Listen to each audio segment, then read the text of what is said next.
नामदून सल्लल्लाहु अलैहि रसूलुल करीम अम्मा बा फ़ौज़ बिल्लाहि मिनश शैतानिर रजीम बिस्मिल्लाहिर रहमानिर रहीम। अस्सलाम वालेकुम प्यारे दोस्तों, मेरा नाम है आतिफ मजीद। मेरे साथ इस वक्त मौजूद हैं मरूफ शख्सियत मिर्ज़ा हाजी हसन बेग साहब। हाजी साहब उम्रे से होके आए हैं, अल्लाह ताला इनका उम्रा कबूल करे और हम सब को भी अल्लाह ताला अपने घर बुलाए जल्द से जल्द, ताकि हम भी अल्लाह के घर की ज़ियारत कर सकें, हम उम्रा कर सकें, हज कर सकें। सारे मुसलमान सब दुआ कीजिए। अस्सलाम वालेकुम हाजी साहब, कैसे हैं आप? ठीक हैं? सेठ? वालेकुम सलाम बेटा, अल्लाह आपको खैर से सलाम करके जिसकी दे आप खैरियत से? अल्हम्दुलिल्लाह। हाजी साहब, मैं बात करूं इमरान खान को गैबी मदद, अक्सर दोस्त पूछते हैं कि आप कहने के गैबी मदद इमरान खान को मिल गई है। इमरान खान अभी भी मुश्किल में हैं, गैबी मदद अब आ गई है, नंबर 1। दूसरे नंबर पे शाह महमूद कुरैशी को लीडर बनाने के लिए फवाद चौधरी, इमरान इस्माइल और महमूद मौलवी गए हैं। वो कह रहे हैं कि आपको डील चलाएं, को बात चलाएं और शाह महमूद कुरैशी पार्टी को संभालें, इमरान खान बाद में आ जाएं नेक्स्ट स्टेप पे। लेकिन अभी कुछ मामला, कुछ ऐसी बर्फ़ पिघलती नज़र आ रही है और शाह महमूद कुरैशी या उनकी यानी कि दूसरे जो लोग हैं, शाह साहब ने तो इनकार कर दिया। क्या नई पार्टी तो नहीं बनने जा रही? क्या नज़र आ रहा है सर? औज़ु बिल्लाहि मिनश शैतानिर रजीम बिस्मिल्लाहिर्रहमानिर्रहीम। देखिए, जहाँ तक तो आपने पहला सवाल किया कि इमरान खान की इमदाद के लिए, यही बहुत बड़ी इमदाद होती है कि एक बंदा अल्लाह के तवक्कल के ऊपर बैठा है। यही मखलूक़ात और यही मदद होती है अल्लाह की गैबी, कि एक बंदा 2 साल उसको हो गए हैं और वो इतना मुतमन बैठा, जिसमें हमारे पहले हुक्मरान 8-8 दिन या 10-10 दिन रहे हैं और उनको एक एक रात काटनी वहाँ बड़ी मुश्किल होती थी।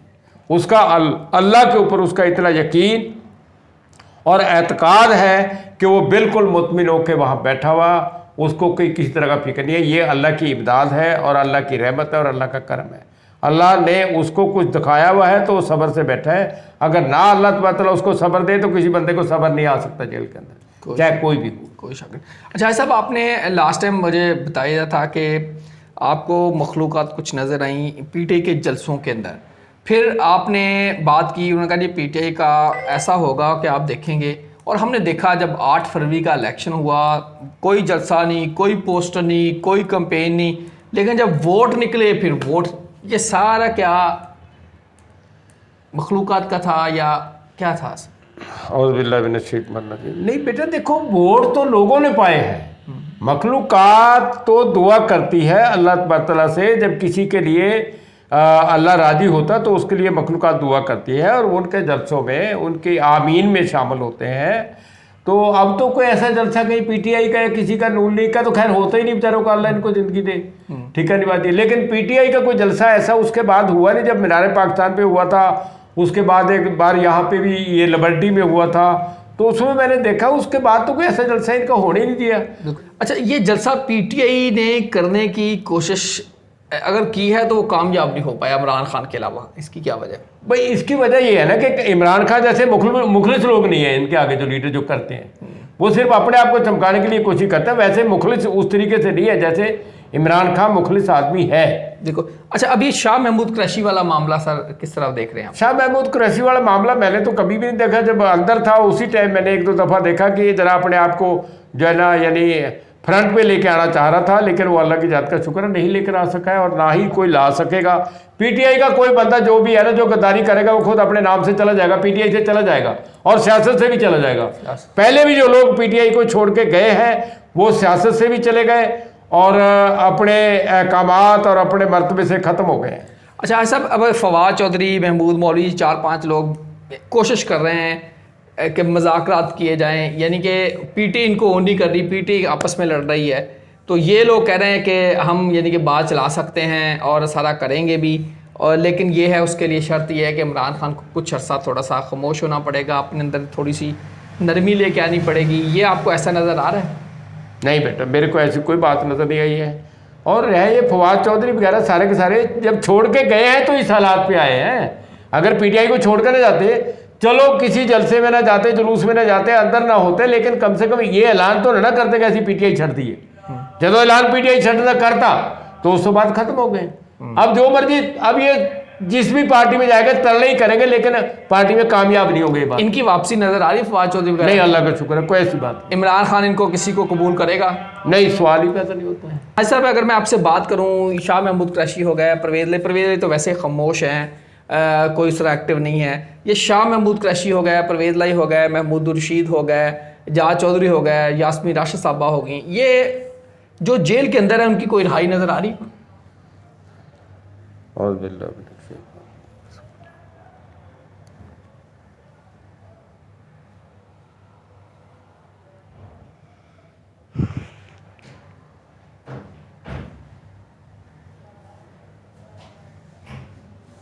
हाँ, इंशाल्लाह होगी, अल्लाह का रिहाई नज़र आ रही है इंशाल्लाह इंशाल्लाह। यानी कि यास्मीन राशिद साहबा की रिहाई नज़र आ रही है आपको? ये नहीं, नाम का मेरे को नहीं पता है, लेकिन बात ये बहुत सारे जो बंदे अंदर है उनकी रिहाई होगी इंशाल्लाह। बड़े सारे लोगों की रिहाई नज़र आ रही है। हाजी साहब आपने क्या पढ़ के फौरी बता दिया? मैं कुरान पाक ही पढ़ता हूँ और बेटा मैंने इसके अलावा क्या पढ़ना होता है।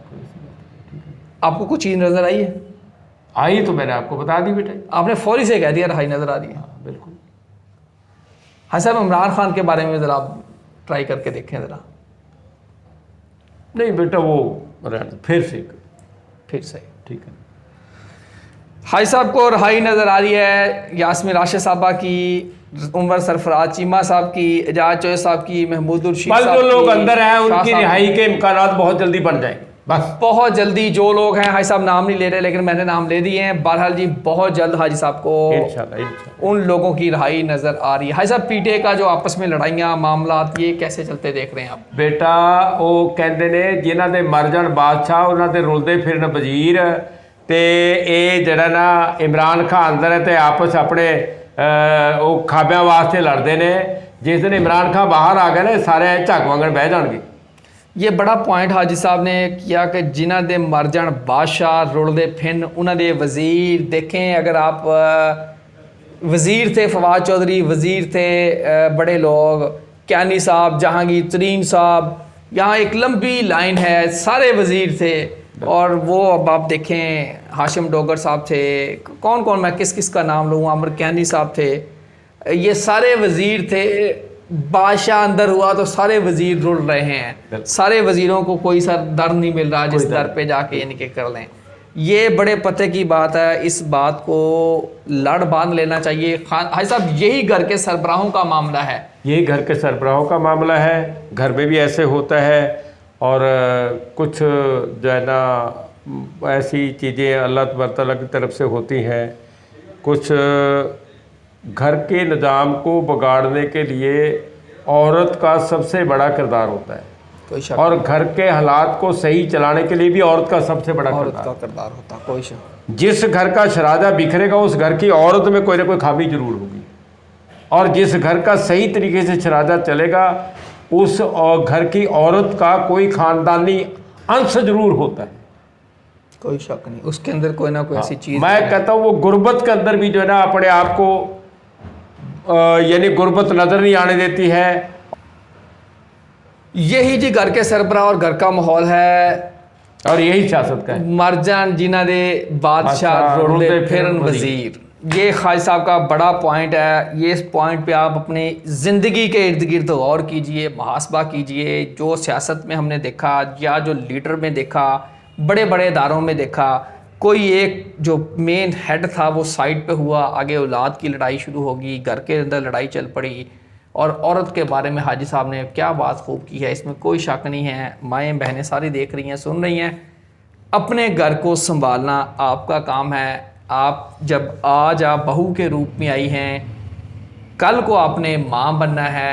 यकीनी तौर पे जो आज आप करेंगी कल को आपके घरों के अंदर वो सारा कुछ आपकी औलादों में होगा। अल्लाह ताला आपको भी इतनी हिम्मत दे, आपको अल्लाह ताला इतनी ताकत दे कि अपने ख़ानदान को संभाल सकें। सब्र उसके लिए ज़रूरी है। माँ बहनों से मेरी यही दरख्वास्त है, अगर आप सब्र रहेंगी तो पूरा ख़ानदान इस तरह जुड़ जाएगा। हाई साहब इसमें कुछ आप मज़ीद ऐड करना चाह रहे हैं? जी, औज़ु बिल्लाहि मिनश शैतानिर बिस्मिल्लाहिर्रहमानिर्रहीम। बेटा जी, मैं अपनी ज़िंदगी में बर्रे सगीर की, वैसे तो दुनिया में बहुत बड़ी जो तो अपना मलका एलिज़ाबेथ हुई है, लेकिन वो बरतानिया की है। उनके यहाँ जो है ना आज तक जो भी उनकी ख़ानदानी एक बादशाहत चली आ रही है वो चली आ रही। या तो मलका आलजबैत को देखा है, या हमारे बड़े सगीर की 4 औरतें जिसमें बेनजीर, इंदिरा गांधी, फूलन देवी, झांसी की रानी, ये 4 औरतें बड़े सगीर की ऐसी हैं कि जिनका कहीं दुनिया के अंदर तोड़ नहीं मिलता है। झांसी की रानी ने अंग्रेज़ों के साथ जो जंग लड़ी थी वो बाकायदा अपना मर्दाना लिबास पहन के करी थी और कोई उसको पहचान नहीं सकता था, जैसे टीपू सुल्तान की थी। लेकिन टीपू सुल्तान तो मर्दों में आ गया, मर्दों में तो खैर बहुत अच्छे हालात बातें की। औरतों में पूरी कायनात की जो सरदार है हजूर पाक अलैहिस्सलाम की बेटी बीबी फातिमा तो ज़हरा सलाम, उसने अपने घर के अंदर उसका दहेज क्या था, सिर्फ चक्की, जानवाज और जो है ना ये कनाली, यानी घर के 2-3 चीज़ें, चक्की थी और अपना चूल्हा था और ये घर के हटा, कोई वो नहीं था। उन्होंने कभी आज तक हज़रत अली से ये फरमाइश नहीं की कि हमें फला चीज़ चाहिए, घर के अंदर जो पक गया, अगर पक भी गए, एक रोटी भी पकी, उन्होंने आप भी वो सबने बांट के खा लिया और आने वाले को ज़रूर खिलाई है उसी रोटी में से, उसका ही पेट भर गया। तो इसी तरीके से बेटा जी अब यहाँ पे औरत का जो मकाम होता है ना, वो बेटा जी पहले बच्ची पैदा होती है, बेटी होती है, उसके बाद फिर वो बहन होती है, किसी की बहन होती है, बहन के बाद फिर वो किसी की बीवी होती है, और बीवी के बाद फिर वो जो है ना किसी की माँ, दादी, चाची, उसके बहुत सारे रिश्ते होते हैं। बंदे का तो एक ही रिश्ता होता है कि बंदा बच्चा पैदा होया तो जवान हो गया, बंदा हो गया, ठीक है नहीं। अब औरत के इन किरदारों के अंदर जो किरदार है ना बेटा जी, वो सबसे बड़ा, अगर उसको सब्र आ गया। मैंने ऐसी ऐसी औरतें देखी हैं जिनके आज मज़ार बने हुए हैं और उन्होंने अपने शौहर के साथ ऐसी ज़िंदगी गुजारी जिसको अंग्रेज़ भी उनकी तारीख को लिख के चले गए, ठीक है नहीं बात जी। तो लिए अब औरतें जो है ना हमारे घर को चलाने के लिए और बर्बाद करने के लिए औरत का सबसे बड़ा किरदार है। वो औलाद को बर्बाद कर देती हैं, क्योंकि बाप सुबह तो लेकर शाम तक बेचारा बाहर गया होता, काम से गया होता है, तो वो उन्हें शाम को आके कहना तेरा पा आ देगा, तेरा पा ये कर देगा, तेरा पा ये कर देगा, कोई बात चाहे मैंने कुछ भी ना कहना हो, यानी उसके दिल के अंदर बाप का खौफ उठा देना ताकि वो बाप के साथ सही तरह घुल मिल के ना रहे। बाकी 70% औरतें ख़ानदानी जो होती हैं वो इसके बारे में कभी नहीं देखती हैं, वो अपने घर को बसाती हैं और चलाती हैं और औलाद को गलत पट्टियाँ नहीं पढ़ाती हैं, और उनके ख़ानदान की निस्बत और पहचान होती है। अल्लाह ताला हम सब के घरों के अंदर आसानियाँ पैदा करें। और आए साहब दुआ कीजिए, अल्लाह ताला आप सबका हामी नासिर हो, दुआ कीजिए सब। औज़ु बिल्लाहि मिनश शैतानिर रजीम, बिस्मिल्लाहिर रहमानिर रहीम, अल्हम्दुलिल्लाहि रब्बिल आलमीन, रहमानिर रहीम, मालिकि यौमिद्दीन, इय्याका नअबुदु व इय्याका नस्तईन, इहदिनस सिरातल मुस्तकीम, सिरातल लज़ीना अनअमता अलैहिम गैरिल मग़दूबि अलैहिम वलद्दालीन, आमीन सुम्मा। अल्लाह ताला सबके घरों में इत्तफाक, इत्तेहाद, मोहब्बत, बरकत अता। अल्लाह ताला सबके औलाद को नेक सवाले साहब नसीब करे। अल्लाह ताला जो बेटी हुई औलादें हैं उनको नेकी की तौफीक अता फरमाए। अल्लाह ताला जो भी कोई लोग ऐसे नाफरमान जो औलाद है उसको फरमा बरदार बनाने की तौफीक अता फरमाए। अल्लाह ताला जो ऐसी जो गंदे ख़ानदानों की औरतें हैं उनको सही राह मुस्तकीम पे चलने की तौफीक ना देना। अल्लाह ताला उनको सही जो है ना बीबी फातिमा तो ज़हरा सलाम की निस्बत अता फरमाए। अल्लाह ताला जो अपने घर को बिगाड़ना चाहती है वो पूरी दुनिया को बिगाड़ना चाहती है। अल्लाह ताला सबके ऊपर रहम खास कर दे कर। अल्लाह ताला हमारे मुल्क की खैर, अल्लाह ताला आलम इस्लाम के ऊपर रहम खास कर दे कर। अल्लाह ताला मुसलमानों के घरों के अंदर रहमत और बरकत नाज़िल फरमाते हैं। अल्लाह ताला और सबके तफैल से हमारी सबकी दीनी दुनिया मुश्किलात। अल्लाह ताला जिन लोगों ने मेरे को दुआओं के लिए कहा, अल्लाह ताला उसकी दीन और दुनिया की मुश्किलात को आसान फरमा दे, उन सब के ऊपर रहम खास कर दे, करम खास कर दे, मुश्किल कुशाई कर दे, हाजत दरवाई। अल्लाहुम्मा सल्लि अला मुहम्मद व अला आलिहि व असहाबिही इन्नका राहिबुन वदूद। अल्लाह ताला आप सबका हामी नासिर हो। आतिफ मीर और मिर्ज़ा हाजी हसन बेग साहब को दीजिए इजाज़त। अल्लाह हाफ़िज़। पाकिस्तान जिंदाबाद, जिंदाबाद, जिंदाबाद, पाइंदाबाद, पाइंदाबाद, पाइंदाबाद। अस्सलाम।